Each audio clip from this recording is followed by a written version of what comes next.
Welcome back to the Gentleman's Gazette. In today's video, we're going to look at some iconic Rolex models and see if we can find a more affordable, suitable alternative.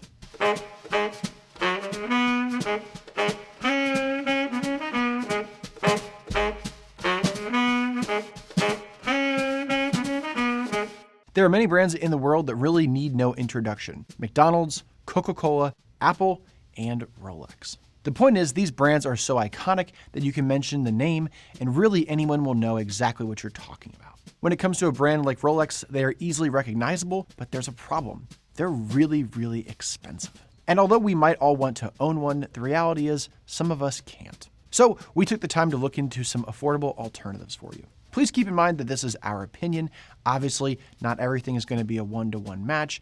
And also, please keep in mind that these watches might not necessarily fulfill the itch that you still have to buy the Rolex. So the first question to get out of the way is, why Rolex? Why are we doing this video when we have members on our team, like Raphael, who said he would never buy one?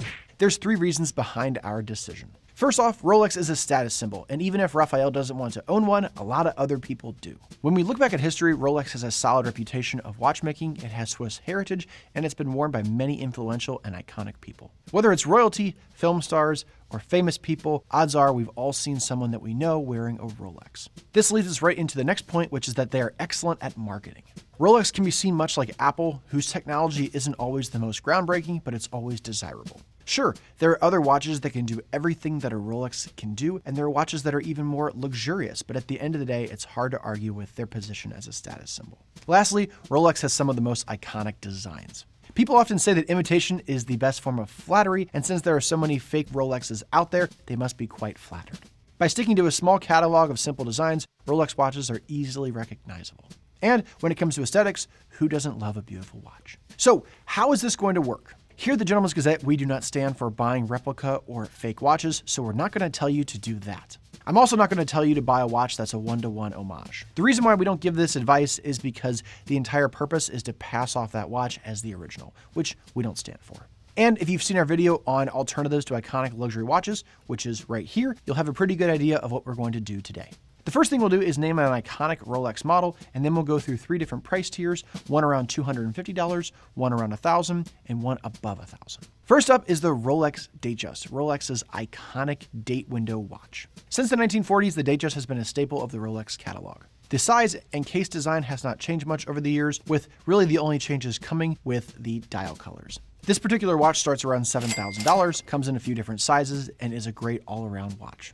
It has a refined elegance with a touch of luxury, but it still looks good with jeans and a t-shirt. So when it comes to affordable alternatives, we're going to look at something that mirrors the design with a lot of versatility. So for under $200, we're going to recommend the Timex Legacy. These actually have the exact same case sizes as the Datejust at 41 and 36 millimeters. This watch sits around $150 and is powered by a quartz movement. At under $1,000, we're going to recommend the Hamilton Jazzmaster. It has a sleek design, a really nice bracelet, stainless steel case, and sits around $600.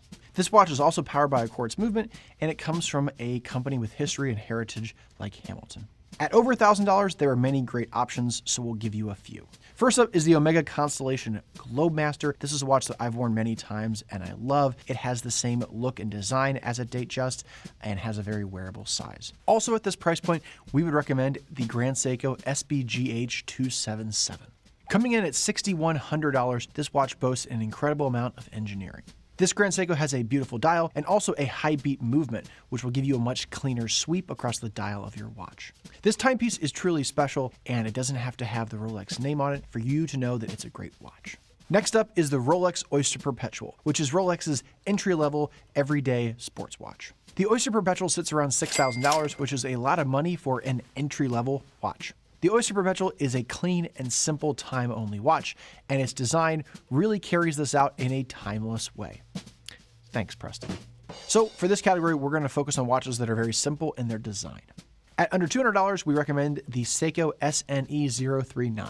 This watch is solar powered and it hangs around $200. If you want to get an automatic version that has since been discontinued by Seiko, we would recommend the SARB 033, although you have to do some hunting to find them. Both of these watches have very similar styling as the Rolex Oyster Perpetual without being a direct copy from a brand like Seiko, which has heritage. At under $1,000, we would recommend one of the watches from Tissot's Powermatic 80 line, specifically the Gentleman model. Tissot has many great options in this gentleman's line, with quartz options being around $300 and automatics being between $700 and $1,000. And at over $1,000, one of my favorites is the Omega Seamaster Aquaterra. Coming in at $5,400 retail and less than that secondhand, this line of watches really does undercut the Oyster Perpetual.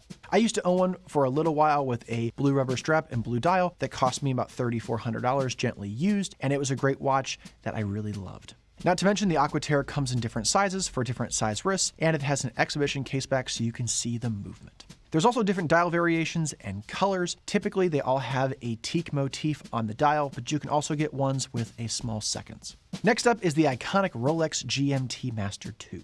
This iconic Rolex model starts at $11,000, and that's if you can even get one. There are many different options within the GMT line, and they all have fun names, such as Batman, the Pepsi, the Root Beer, and now the Sprite. I guess Rolex likes superheroes and soda. But regardless of all these different bezel combinations, the most iconic is the Pepsi. Having a GMT bezel makes a watch inherently sporty, so we'll be looking at models that have that feature. At under $200, let's look at the Timex Waterbury GMT. So if you could scrape together $200, you can pick this watch up. It has a very similar look to the Rolex without being a direct copy, again from a brand like Timex who has history and heritage. At under $1,000, there are several options, but let's highlight two.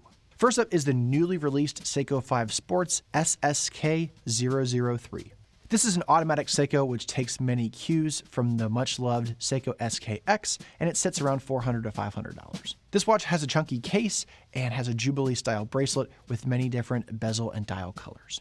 At over $1,000, there are many options for different GMTs, but we're going to highlight the Tudor Black Bay GMT. At just around $4,000, we're going to turn to Tudor for our higher-priced option. No, not that kind of Tudor. What's interesting is that Tudor and Rolex have actually been linked since 1926. That's when Rolex's founder Hans Wilsdorf decided to found Rolex's sister company, Tudor. Tudor offers Rolex quality and heritage at a much lower price point. Here, the Tudor Black Bay GMT offers many of the same characteristics as the Pepsi GMT. And if we're being honest, this is as close as you can get to a Rolex without actually buying a Rolex. Next up, we'll look at Rolex's iconic chronograph at around $14,000. Again, if you can get one, is the Rolex Daytona. And if you'd like to learn more about chronographs, you can take a look at our guide on that here. But in a nutshell, chronographs are synonymous with precise timekeeping. The Daytona gets its name from the iconic Daytona International Raceway in Florida, as it's been a favorite for many auto racers. One particular iteration of the Daytona was nicknamed the Paul Newman, as it was a favored watch by actor Paul Newman in the 70s and 80s. So when it comes to alternatives, we're going to be looking at the sporty charm that comes along with the Daytona. At under $200, let's look at this Rotary 1977 chronograph. Prices on these float around $160 and can be a little more or a little less depending on the variation. And at this price point, you get a really cool watch with some nice heritage from a Swiss brand. This watch emulates the Daytona without being a one-to-one copy. At under $1,000, let's look at the Yema Rallygraph. This will be our choice for the mid-tier, coming in at around $350.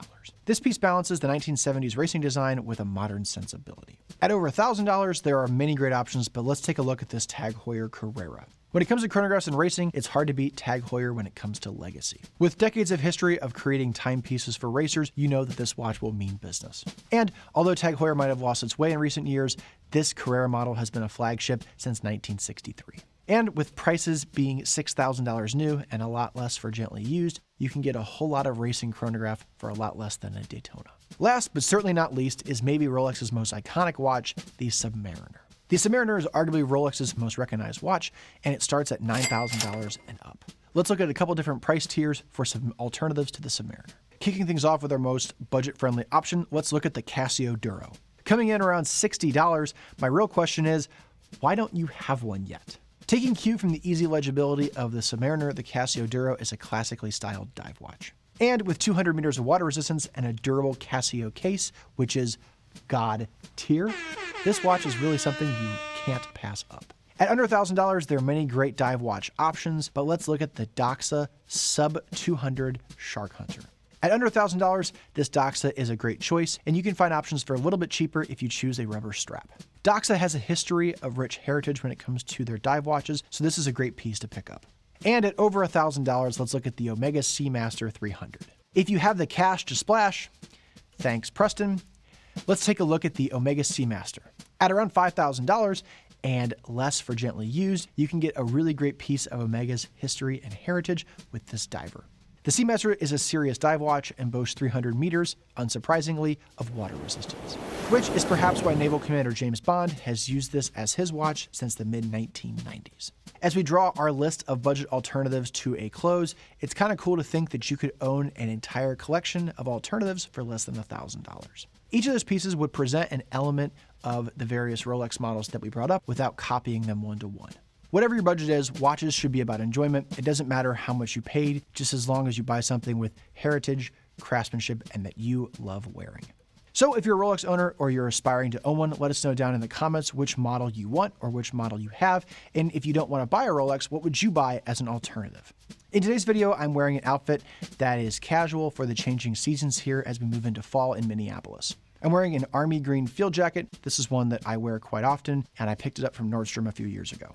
It has a bunch of pockets, which is great for the cold months to keep my hands warm. It's also great for bringing items along on a hayride or to go to the pumpkin patch.